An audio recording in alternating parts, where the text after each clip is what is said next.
Selamat berjumpa kembali dalam layanan audio Sahabat Seperjalanan. Hari ini adalah hari Senin 21 Juli 2025. Tema renungan saat teduh kita dengan judul Memberi dari Kekurangan.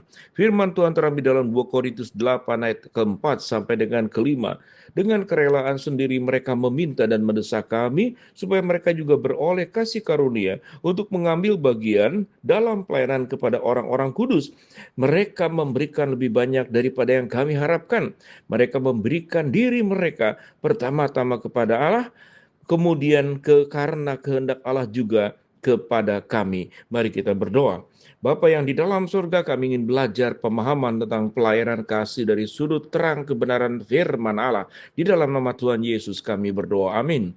Shalom sahabat perjalanan yang dikasihi Tuhan, memberi dalam kekurangan. Kita tahu dengan jelas, jangankan memberi dalam kekurangan, memberi dalam kelebihan pun seringkali itu sangat sulit dan berat untuk dilakukan. Kita tahu dengan jelas yang dimaksud dengan pelayanan kasih. Bagaimana kemudian jemaat yang punya kemampuan diminta untuk bisa membantu jemaat yang kurang punya kemampuan. Jemaat di Korintus diajarkan oleh Tuhan dan kemudian mereka bagaimana memberi di dalam segala kelebihan, dalam segala keberadaannya, itu memberi melebihi daripada apa yang diharapkan oleh Paulus untuk bantuan kepada jemaat yang ada di Yerusalem dari jemaat yang ada di Korintus. Sahabat seperjalanan yang dikasihi Tuhan, memberi dalam pas-pasan saja sudah luar biasa. Tetapi kalau memberi di dalam kekurangan itu benar-benar luar biasa. Kalau memberi dalam kelebihan pun seringkali orang tidak rela. Dia lebih banyak memikirkan semuanya untuk diri sendiri dan bukan untuk orang lain. Segala sesuatunya, bahkan kita bertemu dengan bagaimana orang-orang yang sangat kaya dan pelit luar biasa. Itu juga terdapat dalam perumpamaan tentang orang kaya dan si Lazarus yang miskin.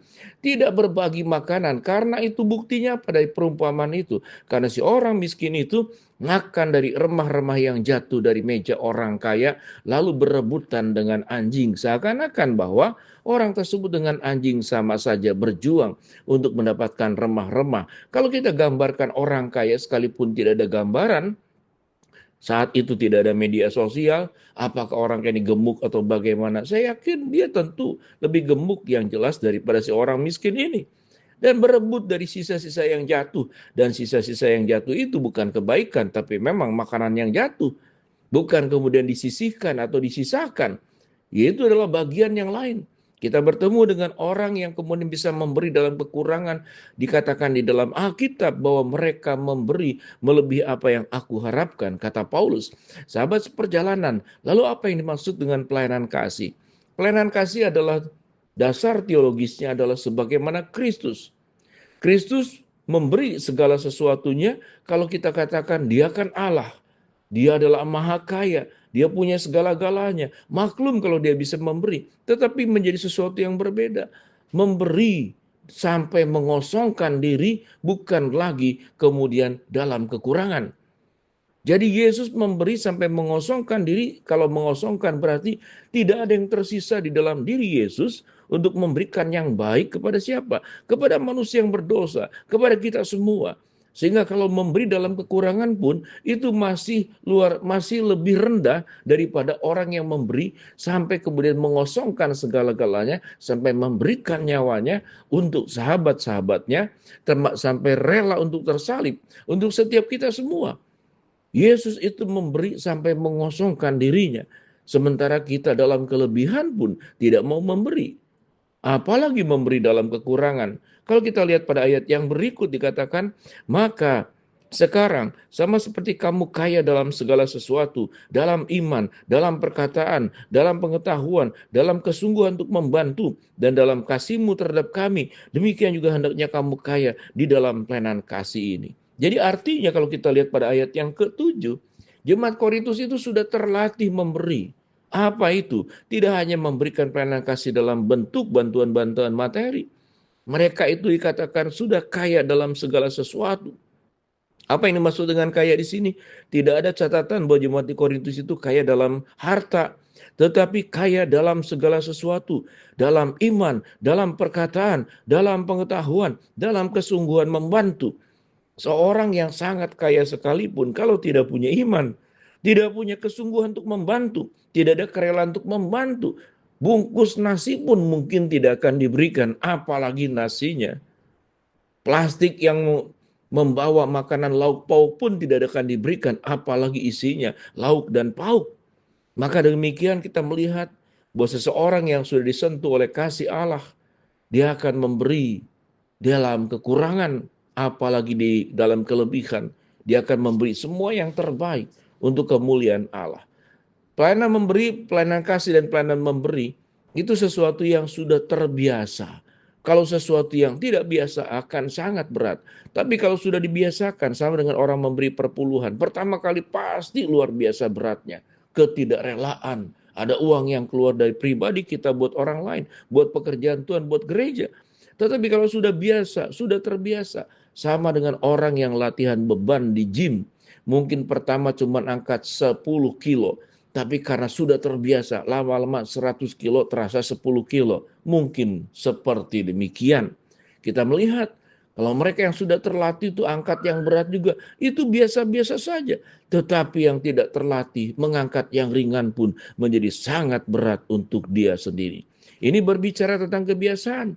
Tetapi yang paling utama adalah karena ada dorongan kasih Allah yang membuat kita menjadi orang yang rela memberi, membantu orang yang di dalam kekurangan, menolong orang yang di dalam kesulitan, membuka jalan bagi mereka yang sedang tersendat, baik jalan kehidupannya, jalan harapannya, dan segala sesuatunya. Dengan demikian sahabat perjalanan, apa kemudian pilihan kita? Apakah kita tidak pernah akan memberi sama sekali, padahal kita punya kelebihan? Kalau kita tidak kelebihan saja tidak bisa memberi dan tidak mau memberi dan tidak rela memberi, tidak akan kita memberi pada saat kita pas-pasan, apalagi kita memberi di dalam kekurangan. Segala sesuatunya adalah pembiasaan. Dan yang paling utama adalah memberi adalah sebuah perintah dan panggilan Allah. Kita tentu punya kelebihan-kelebihan, mungkin waktu, mungkin karunia, mungkin juga uang, mungkin kesehatan. Maka dengan kelimpahan yang kita punya di dalam Alkitab mengatakan engkau kaya dalam iman, engkau kaya dalam pengetahuan, dan engkau kaya di dalam pelayanan kasih. Maka itu kita bisa lakukan tanpa rasa beban, tanpa rasa berat. Semuanya itu adalah kelatihan iman. Mari kita belajar memberi maaf, memberi perhatian, memberi waktu, memberikan katakanlah empati, memberikan bantuan secara finansial, secara materi, secara makanan, dan segala sesuatunya. Setiap orang punya kesulitan hidup yang berbeda, maka dia juga membutuhkan sebuah bantuan yang berbeda juga satu dengan yang lain. Mungkin orang kaya tidak membutuhkan uang, tapi orang kaya membutuhkan sahabat yang bukan ingin karena uangnya, tapi sebuah persahabatan yang murni. Dan orang kaya akan tidak mudah untuk mendapatkan sahabat. Karena seringkali orang kaya akan dikelilingi orang-orang yang berkepentingan, berharap kekayaannya, berharap kemurahan hati orang kaya untuk membantu dia. Biar kita menjadi orang yang kaya di dalam iman, kaya dalam pengetahuan, dan kaya dalam pelayanan kasih dengan memberi. Karena apa yang sudah Tuhan berikan kepada kita, Tuhan bisa tambahkan berlipat-lipat ganda dengan kuasanya. Sewaktu kita bisa memberi, berarti kita memiliki. Karena kita memiliki, kita bersyukur Tuhan sudah memberikan segala sesuatunya. Mari kita belajar untuk latihan memberi bahkan dalam kekurangan sekalipun. Kita berdoa. Bapa yang di dalam surga, hamba mau berdoa buat sahabat seperjalanan yang sakit, Tuhan jamah sembuhkan. Sahabat seperjalanan yang sedang menghadapi masalah, Tuhan bukakan jalan. Sahabat seperjalanan yang sedang berdoa mengharapkan sesuatu, Tuhan akan jawab sesuai dengan waktu dan rencanamu. Di dalam nama Tuhan Yesus kami berdoa. Amin.